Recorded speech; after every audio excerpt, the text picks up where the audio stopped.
नमस्कार।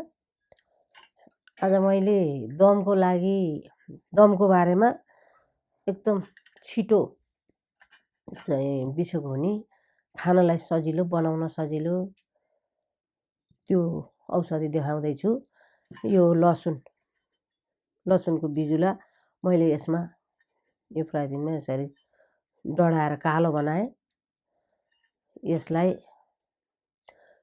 यो दमको लागि हो खाने तरिका म यसमा बनाएर देखाउँछु। के हुन्छ भने यो औषधि यसरी लसुन पोलेर डढाएर कालो पारियो,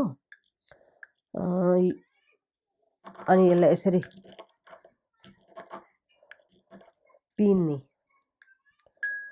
यसलाई यसरी पिनेर मसिनो बनाउने।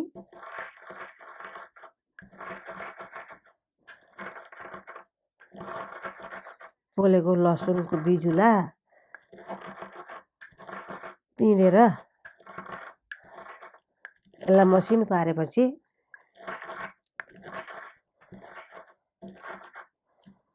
यो पाउडर तयार हुन लाग्यो।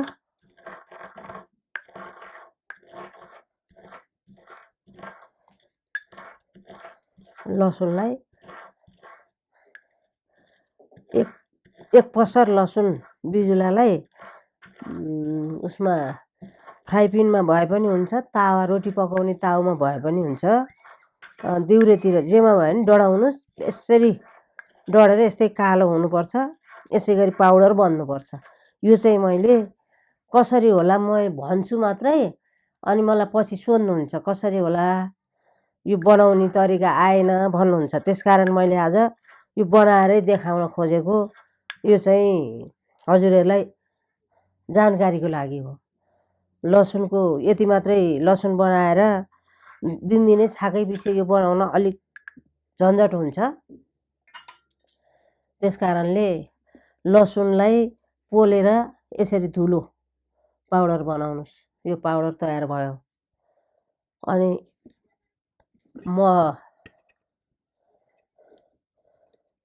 हुनेसम्म लोकल र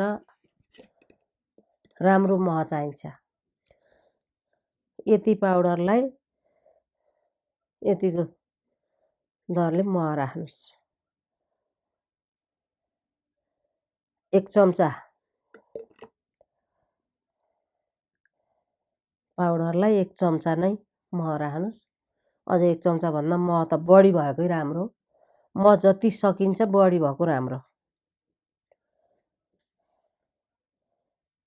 यो यस तरिकाले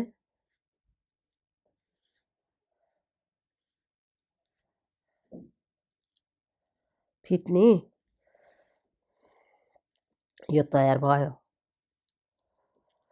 यसलाई राम्रोसँग महमा मिलाउने।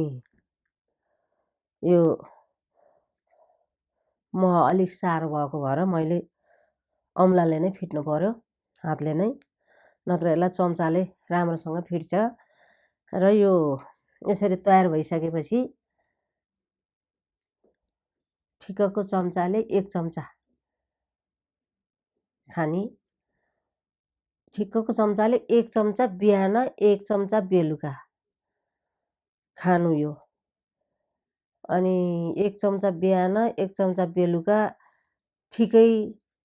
त्यति धेरै गाह्रो भएको छैन, खोकी धेरै लागेको छैन भने बिहान 1 चम्चा बेलुका 1 चम्चा खानु। त्यसो गरी खाँदाखेरि यो 3 महिना जति चाहिँ नभुलिकन खानु होइन। त्यसमा खोकी पनि बेसरी लागेको छ, आफूलाई गाह्रो पनि भएको छ भने चम्चा भरिभरि नलिनु। आधी चम्चा 4 ट्याम पनि चाटेर खान सक्नुहुन्छ। यो खाँदाखेरि चाटी स्वाद लिएर, जस्तै अब नमिठो नि हुँदैन, मिठो हुन्छ। मह हो, पाउडर त अब महले मिलाइहाल्छ, मिठो नि हुन्छ। खान सकिँदैन कि भन्नु पर्दैन। आधी चम्चा 4 ट्याम बिहान, दिउँसो, बेलुका। फेरि जस्तै बिहान उठ्ने बित्तिकै लियो, चिया पानी तातो पानी खाएपछि 1 चम्चा लियो, आधी चम्चा। त्यहाँबाट अनि खाना खाने भात खाने बित्तिकै आधी चम्चा लियो। दिउँसो फेरि नास्ता खाइन्छ, त्यति बेला आधी चम्चा लियो। अनि भरे फेरि सुत्ने बेलामा भन्दाखेरि 2 चम्चा भरिभरिको दिनको मात्रा हुन्छ यसको। आफूलाई गाह्रो भएको छ भने यो 4 ट्याम गरेर पनि लिनुस्।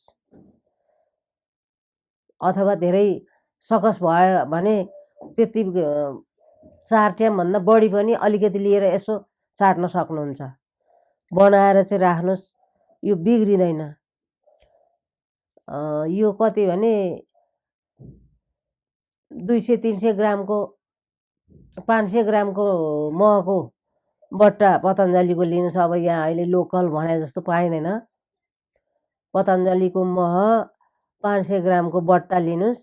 त्यो महमा अलि निकै पिन्नुहोस् लसुन, 2 मुठी नै बिजुला होस्। 2 मुठी बिजुला डढाएर त्यो पिन्नुहोस् र त्यो 500 ग्रामको मह सर्लक्कै त्यो पाउडरमा मिलाएर त्यही बट्टामा उठाएर राख्नुहोस्। त्योभन्दा अलि ठुलो बोतल भए पनि हुन्छ, अब पाउडरसँग हुँदा अड्दैन होला।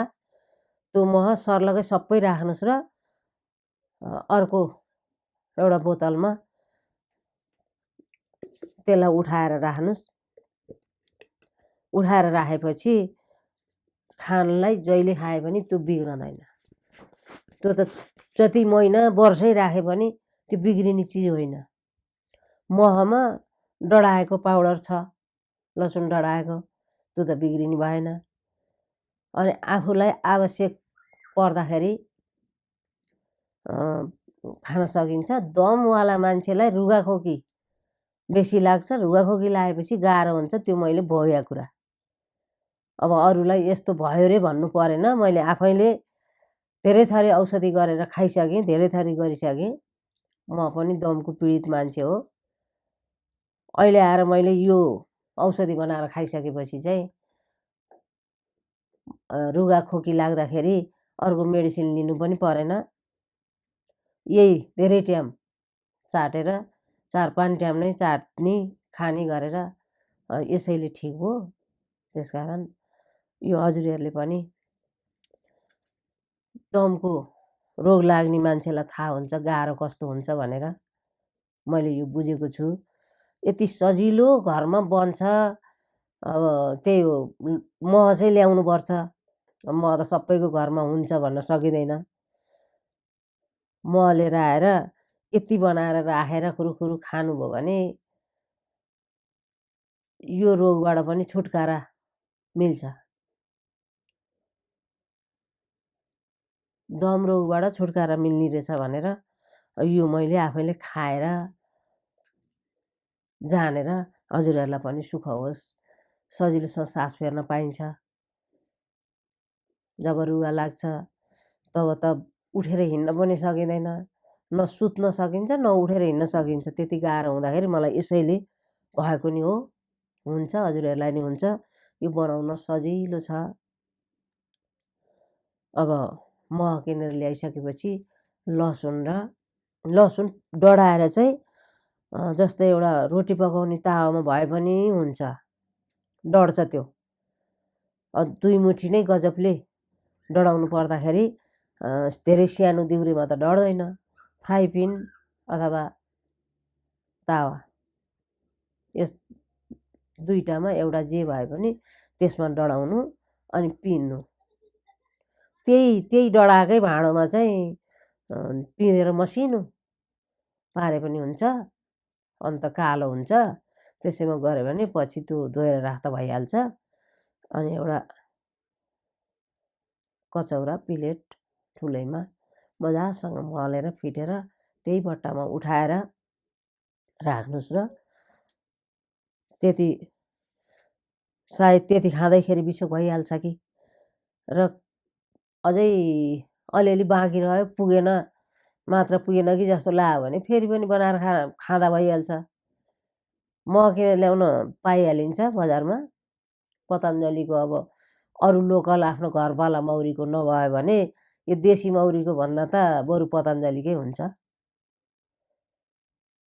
मह चाहिँ त्यो लिएर आएर यसरी बनाएर खानु र यो सबै आफ्नो आफन्त साथीभाइ इष्टमित्र माझ पुर्याउनको लागि सेयर गर्नुहोस्, मन परे लाइक गर्नुहोस्। यो भिडियो हेरेर यसको उपचार राम्रोसँग गरेर आफू सुस्थ रहनुहोस्। यति भन्दै म हजुरहरूमाझबाट बिदा हुन्छु। धन्यवाद।